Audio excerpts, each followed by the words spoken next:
ఈరోజు ఎంతో సుదినం. ఎందుకంటే 12 సంవత్సరాల మన ప్రధానమంత్రి మోడీ గారి పాలన, 2 సంవత్సరాల మన ముఖ్యమంత్రి ప్రియతమ ముఖ్యమంత్రి నారా చంద్రబాబు నాయుడు గారి పాలన కలిసి వచ్చిన 2 సంవత్సరాలకి ఈరోజు మనం అందరం ఇక్కడ సమావేశం అవ్వడం జరిగింది. మీకు అందరికీ తెలుసు, మనం అధికారంలోకి రాకముందు గత 5 సంవత్సరాల్లో గత ప్రభుత్వంలో ఇక్కడ ఉన్న ఎంతో మంది నాయకులు ఎన్నో కష్టాలు పడ్డారు, ఎన్నో కేసులు పెట్టించుకున్నారు. ఎక్కడా కూడా అభివృద్ధి అనేది లేదు. ఒక్క పని చేసిన పాపాన్ని పోలేదు, ఒక్క తట్టం మట్టేసిన పాపాన్ని కూడా పోలేదు ఎక్కడ. ఇది ప్రతి ఒక్కరికి తెలుసు. మేము చేశాము అని చెప్పుకున్న గత ప్రభుత్వ నాయకులకి అందరికీ కూడా కనువిప్పు అయ్యేలాగా మన ప్రభుత్వం వచ్చిన తర్వాత 24 నెలల్లో 2 సంవత్సరాల్లో మన ముఖ్యమంత్రి చంద్రబాబు నాయుడు గారు ఎలక్షన్ ముందు ఏదైతే చెప్పారో సూపర్ 6 పథకాలు సూపర్ హిట్ చేస్తామన్నారు, చేసి చూపించారు. మొట్టమొదటిగా ఈరోజు మనం 1వ తేదీ కల్లా 24 నెలల నుంచి ప్రతి ఒక్క ఎమ్మెల్యే గడప గడపకు వెళ్ళి ప్రతి గ్రామంలో 1వ తేదీ కల్లా అవాతాతలకు 4000 పెన్షన్ ఇస్తుంది. అదే పెన్షన్ ని వాళ్ళు పెంచడానికి 1000 రూపాయలు పెంచడానికి 5 సంవత్సరాలు తీసుకున్నారు. మనం ఒకే ఒక్క సిగ్నేచర్ తో ముఖ్యమంత్రి అయిన వెంటనే 4000 చేయడం జరిగింది. అలాగే దివ్యాంగులకి 6000 చేశాం, డిసేబుల్డ్ వాళ్ళకి 15000 చేశాం. అలాగే తల్లికి వందనం, ఎంతమంది పిల్లలు ఉంటే అంతమంది పిల్లలకి ఇస్తామని చెప్పాం. ఈ రోజు అంతమందికి ఇవ్వడం జరిగింది. అది ఒక ఎత్తు అయితే స్కూల్లో ఇన్ఫ్రాస్ట్రక్చర్ బాగు చేస్తామని చెప్పాం. అవన్నీ కూడా ఈరోజు బాగు చేయడం జరిగింది. సన్న బియ్యంతో భోజనం అందిస్తాం పిల్లలకి అని చెప్పడం జరిగింది. అది అందిస్తున్నాం. అలాగే మంచి బ్యాగ్లు, మంచి బుక్స్, ఇవన్నీ కాకుండా క్లాస్ రూమ్ కి ఒకే టీచరు అనే కాన్సెప్ట్ తో మన విద్యాశాఖ మంత్రి విద్యాశాఖలో ఎన్నో ఉన్నత పరిణామాలు తీసుకురావడం జరిగింది. అదంతా ఒకేటైతే స్త్రీ శక్తి, ఇక్కడ ఎంతో మంది మహిళలు ఉన్నారు. మనం ఏదైతే చెప్పామో మహిళలు ఉచితంగా బస్సుల్లో ప్రయాణించవచ్చు అని చెప్పి అది అక్షరాల చేసి ఇచ్చాం. అలాగే అన్నదాత సుఖీభవ, ముఖ్యంగా మన ఏరియా డెల్టా ఏరియా అధికారంలోకి రాగానే పట్టాదారు పాసు పుస్తకాలు రాజముద్రతో ఇస్తాము, ల్యాండ్ యాక్ట్ రద్దు చేస్తామని చెప్పాం, రద్దు చేశాం. రైతులకి పట్టాదారు పాసు పుస్తకాలు అందించాం. ఈ రోజు మన జిల్లాలో మనం మీ భూమి మీ హక్కు అని ఎంతో గర్వంగా ఈ రోజు ఈ 2 సంవత్సరాలు పూర్తయినప్పుడు ఈ థీమ్తో మనం ఈ సంబరాలు జరుపుకుంటున్నాం. రీసర్వేలు చేస్తున్నాం. అలాగే 22A తీసేస్తున్నాం. ఇవన్నీ కూడా గత ప్రభుత్వంలో 22Aని అడ్డం పెట్టుకొని ఎంతో మంది భూ రాబందులు భూముల్ని స్వాహా చేసిన విధానం ఉంది. ఈ రోజు దానికి మన ప్రభుత్వం వచ్చిన తర్వాత స్వస్తి చెప్పడం జరిగింది. అలాగే 3 సిలిండర్లు ఇస్తామని చెప్పాం, అవి ఇవ్వడం జరిగింది. ఇలాగా మత్స్యకార సేవలో ఇచ్చాం, ఆటో సేవలో ఇచ్చాం. అలాగే చేనేత వాళ్ళకి, చేనేత కార్మికులకి 200 యూనిట్లు ఉచితంగా ఇస్తామని చెప్పాం. అలాగే 500 యూనిట్లు ఉచితంగా ఇస్తామని చెప్పాం మగ్గాలు ఉన్న వాళ్ళకి. ఇవన్నీ చేసాం. అలాగే ఎలక్ట్రిసిటీలో 3 ఫేజ్ కరెంట్ ఇచ్చాం, RDS తీసుకొచ్చాం. ఇలాగా చెప్పుకుంటూ పోతే మనము అన్నిటికన్నా ముఖ్యంగా ఇక్కడ ఎదురుగా ఉంది మన కోవూరు కాన్స్టిట్యున్సీలో ఎప్పుడు లేని విధంగా అన్నా క్యాంటీన్ ఓపెన్ చేసుకోగలిగాం. ఈ రోజు పేదవాడు 5 రూపాయలకి పొద్దున్నే టిఫిన్, మధ్యాహ్నం భోజనం, సాయంత్రం భోజనం తినగలుగుతున్నారు. ఎంతో మంది ఎక్కడెక్కడి నుంచో వచ్చి పనులు చేసుకునే వాళ్ళకి 5 రూపాయలకి అంత మంచి భోజనం అందిగలుగుతున్నారు. ఇలాంటి అన్నా క్యాంటీన్లు కూడా మూసేసిన గత ప్రభుత్వం ఈ రోజు గొప్పలు చెప్పుకుంటుంది. మేము అవి చేసాం ఇవి చేసాం అని చెప్పి. అది పేదవాడి క్యాంటీన్, ఎవరికైనా కూడా పనికొచ్చే క్యాంటీన్. ఈ రోజు మనమేం మన అన్నా క్యాంటీన్లలో ఒక్క తెలుగుదేశం వాళ్ళకి 5 రూపాయలకి భోజనం పెట్టట్లేదు. ప్రతి ఒక్క పేదవాడి ఆకలి తీరుస్తున్నాం మనం మన అన్నా క్యాంటీన్ లో. సుమారు 268 అన్నా క్యాంటీన్లు మన ముఖ్యమంత్రి చంద్రబాబు నాయుడు గారు ఓపెన్ చేయడం జరిగింది. సో ఈ రకంగా మనం ఇంకా ఎన్నో ప్రజలకి సంక్షేమ పథకాలు తీసుకొచ్చాం. మెగా డిఎస్సి ద్వారా 16,000 మందికి గత ప్రభుత్వం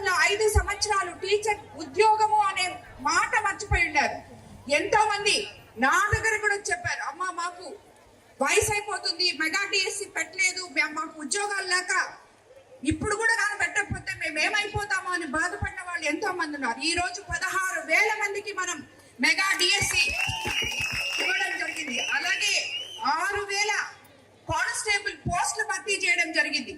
ఇవన్నీ ఒక ఎత్తు అయితే మన యువ నాయకుడు నారా లోకేష్ బాబు గారు 2 సంవత్సరాల్లో 23 లక్షల కోట్ల పెట్టుబడులు తీసుకొచ్చారు.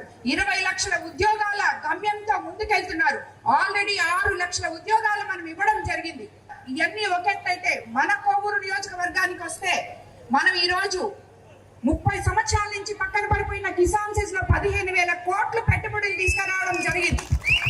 దీనికి మన పిల్లలకి యువతకి బంగారు భవిష్యత్తు ఉద్యోగాలు రాబోతున్నాయి రాబోయే రోజుల్లో. అలాగే షుగర్ ఫ్యాక్టరీని ఒక దారికి తీసుకురావడానికి అధికారులు, ఎంపీ గారు, నేను అందరం కలిసి కృషి చేస్తున్నాం. వాళ్ళకు కూడా న్యాయం చేస్తాం అతి తొందరలో అని చెప్పి కూడా తెలియజేసుకున్నాను. ఈ రకంగా ప్రతి ఒక్కటి కూడా ఏ రంగంలో తీసుకున్నా అన్ని రంగాల్లో మనం ముందున్నాం. మన కోవూరు కాన్స్టిట్యున్సీలో ఈ రోజు సుమారు 770 కోట్లతో అభివృద్ధి పనులు చేస్తున్నాం. పల్లి పండుగ ద్వారా గ్రామాల్లో అంతర్గత సిసి రోడ్లు 323 పనులు 17 కోట్లతో చేసుకున్నాం. విలేజ్ హెల్త్ సెంటర్లు 47 భవనాలు 14,76 లక్షలతో కట్టాం. మేజర్ ప్రాజెక్టులు 17 కోట్లతో తీసుకొచ్చాం. మొత్తం 55 కోట్లు పంచాయతీ రాజ్ లో చేశాం. ఇప్పుడు మళ్ళీ మనకి ఇంకొక 11 కోట్లు శాంక్షన్ అయి ఉంది. అలాగే గ్రామీణ తాగునీటి సరఫరా పారిశుద్ధ్యం RWS లో ఇప్పటి వరకు ఓవర్ హెడ్ ట్యాంకులు, జల్ జీవన్ మిషన్ తాగునీటి పైప్ లైన్లు, సీసీ డ్రైన్ తో పాటు మొత్తం 386 పనులు చేశాం. 30,55 లక్షలు ఖర్చు పెట్టాం. అలాగే RMB రోడ్లు తీసుకుంటే నెల్లూరు మైపాడు రోడ్డు 48 కోట్లు. ఇదేంటంటే గత బ్యాచ్ ఉన్నారు కదా, మేము తెచ్చామని ఎగురుతుంటారు వాళ్ళు.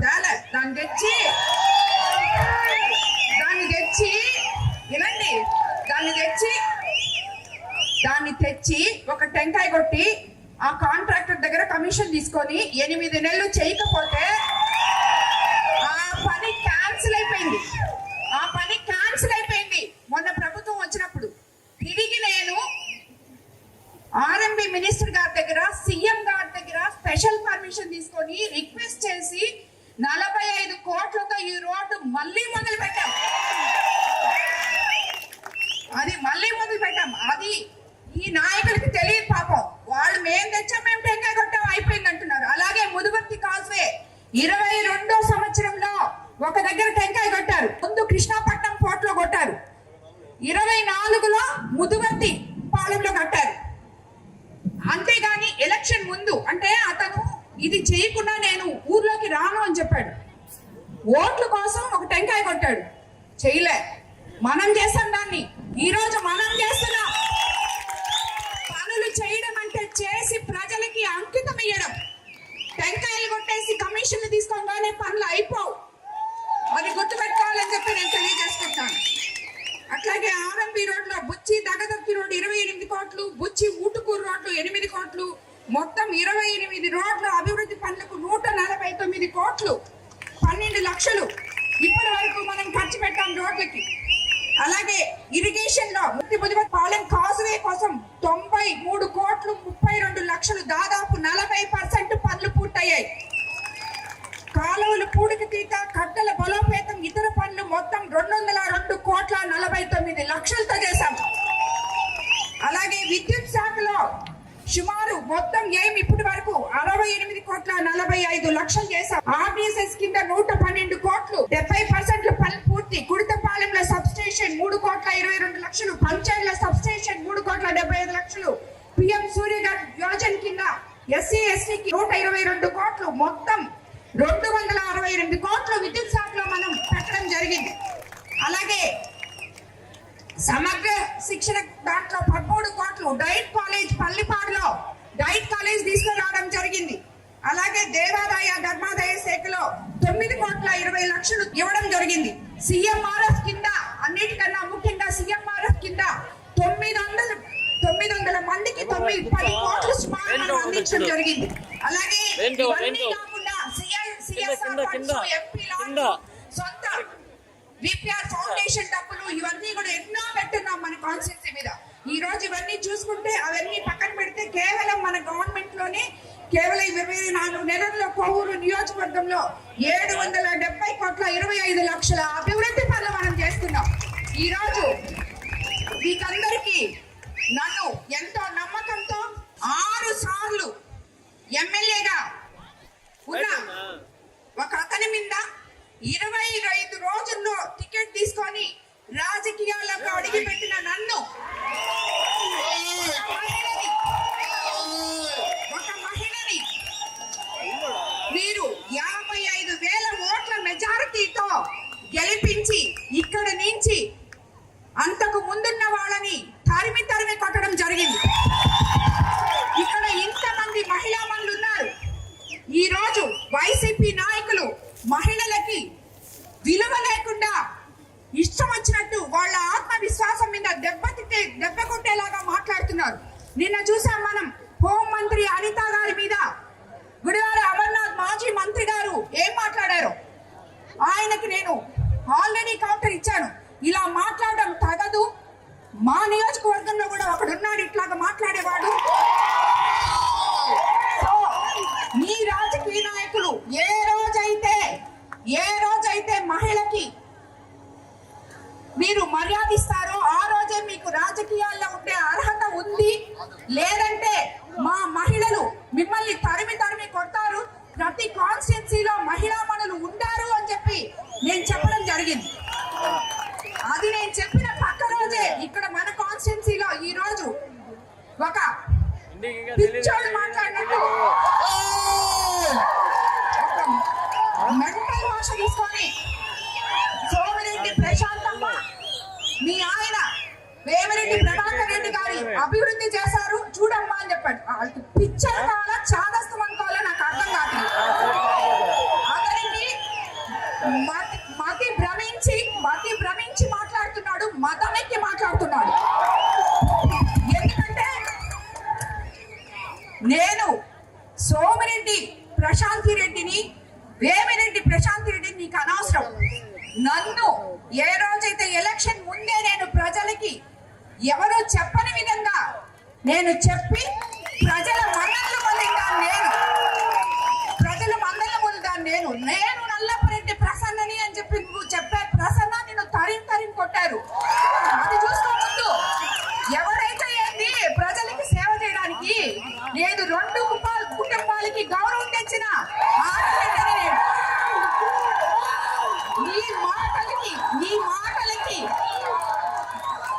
నీ మాటలకి వెనక్కపోతాం అనుకుంటున్నారేమో మీరు. పదే చెప్తున్నా, ఇలా మాట్లాడితే వెనకడికి వేసేది లేదు, నిన్ను వదిలిపెట్టేది లేదు. నువ్వు చేసిన అవినీతి అంతా ఇంత కాదు. ముందు దాని గురించి చూసుకో. నువ్వు ఏమేం చేస్తున్నావో ఏమేం తప్పులు చేస్తున్నావో చూసుకో. నేను అది చేశాను ఇది చేశాను ఏం చేసావు? నువ్వు చేసినప్పుడల్లా ప్రతి దాంట్లో నీ కమిషన్ల కోసం చేసావు. నువ్వు ఏ పని చేసినా దాంట్లో నీకు వాటా ఉండాలి. ఇంతెందుకు, ఇప్పుడు పంచేలో అక్కడ వాటర్ ప్లాంట్ ఉంది ఆల్రెడీ. ఆడ 4 ఇళ్ళు ఉన్నాయి. ఆ ఇళ్ళ దగ్గర వాటర్ ప్లాంట్ అవసరం లేదు. ఎవరో ఒక ఎంపీని కాకబట్టి 7 లక్షలు తెచ్చాడు అక్కడ వాటర్ ప్లాంట్ పెట్టడానికి. అది అసలు అవసరం లేదు అక్కడ. ఎందుకు? ఆ వాటర్ ప్లాంట్ అతనికి ఇచ్చేసి అతని దగ్గర డబ్బులు నువ్వు తీసుకోవడానికి. ఇది నువ్వు చేసే పని.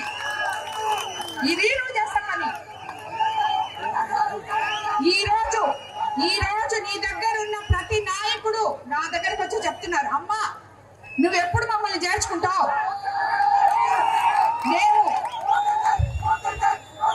మేము ఫోన్ పేలు కొట్టలేక అలసిపోతున్నావు. నువ్వు ఎప్పుడు చేర్చుకుంటావు మమ్మల్ని? మేము ఫోన్ పేలు కొట్టలేకపోతున్నావమ్మా, మమ్మల్ని చేర్చుకొని అడుగుతున్నాను. ఇన్ని నీ వెనకాల పెట్టుకొని నీకు ఎక్కడ హక్కు ఉంది మహిళల గురించి మాట్లాడడానికి? ఏమైనా బుద్ధుందా? ఒకసారి చెప్పాను అర్థం కాదా? అవును ఏంటి ఇప్పుడు నేను సోమిరెడ్డి ప్రశాంతి రెడ్డినే ఇప్పుడు పెళ్లి చేసుకున్నాను వేమిరెడ్డి ప్రభాకర్ రెడ్డి గారిని. నేను వేమిరెడ్డి ప్రశాంతి రెడ్డిని అయినా పోయి నీ భార్యను అడుగు. నిన్ను పెళ్లి చేసుకున్న తర్వాత నల్లపరెడ్డి గీత అయిందా లేకపోతే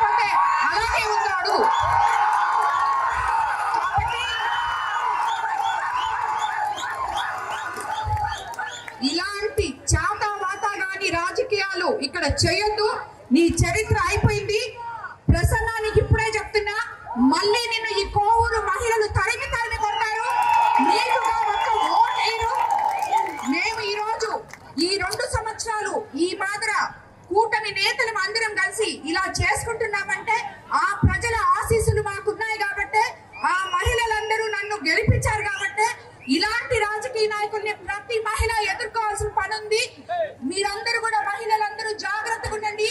ఇలాంటి వాళ్ళు మన దరిదాపులకి ఓటడగడానికి కూడా రానివ్వకండి అని చెప్పి నేను ఏమంటే రాజకీయ నాయకుడైతే మహిళను విమర్శిస్తాడో ఆ రాజకీయ నాయకుడికి ఓటు హక్కు లేదు, ఓటు అడిగే హక్కు లేదు మహిళని.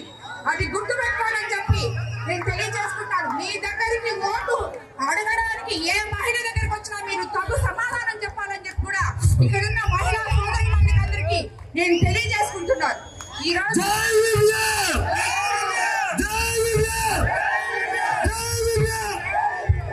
మనము ఎంత గమ్మగుండాలన్నా మనల్ని రెచ్చగొట్టి ఇలా మాట్లాడే వీళ్ళందరి గురించి మనం పట్టించుకోవాల్సిన అవసరం లేదు. వీళ్ళని గురించి అసలు వాళ్ళ ఒక మనుషులుగా మనం లెక్క కూడా ఇవ్వలేదు. ఈ రోజు మనం ఇదంతా మాట్లాడినందుకు, ఈ మహిళలందరూ నా పక్కన ఉన్నందుకు ఇది అక్షరాల సత్యము. అతను మళ్ళీ ఇంకా మాజీ ఎమ్మెల్యేగానే జీవితాంతం మిగిలిపోవాల్సిందే అనే దానికి ఆ భగవంతుడు ఆశీస్సులే ఈ వర్షమే కారణమని చెప్పి నేను తెలియజేసుకుంటున్నాను. ఇలాంటి నాయకులు, మహిళలని విమర్శించే నాయకులు ఉన్నంత వరకు ఏ మహిళ కూడా నాయకుడికి ఓటు వేయకూడదు అని చెప్పి నేను విచ్చేసిన మీడియా మిత్రులకు కూడా తెలియజేసుకుంటాను. ఎవరన్నా మహిళల్ని విమర్శించి మిమ్మల్ని పిలిస్తే దాన్ని హైలైట్ చేసి మీరు కూడా చూపిపాకండి. అది గుర్తుపెట్టుకోండి. మీడియా మిత్రులు కూడా ఎవరైనా కూడా మహిళల్ని విమర్శిస్తూ మిమ్మల్ని పిలిచి ప్రెస్ మీట్లు పెడితే, ఈ రోజు ఆయన ప్రెస్ స్టేషన్ లో మైక్ ఇసిరేస్తున్నాడు, ఆ మాత్రం మీరు కూడా మైకులు అక్కడ ఇసిరేసేసి వచ్చేయండి. ఏ నాయకుడైనా మహిళలను పెంచి మీ దగ్గర నుంచే మొదలవ్వాలి, విలేకరుల దగ్గర నుంచే మొదలవ్వాలి.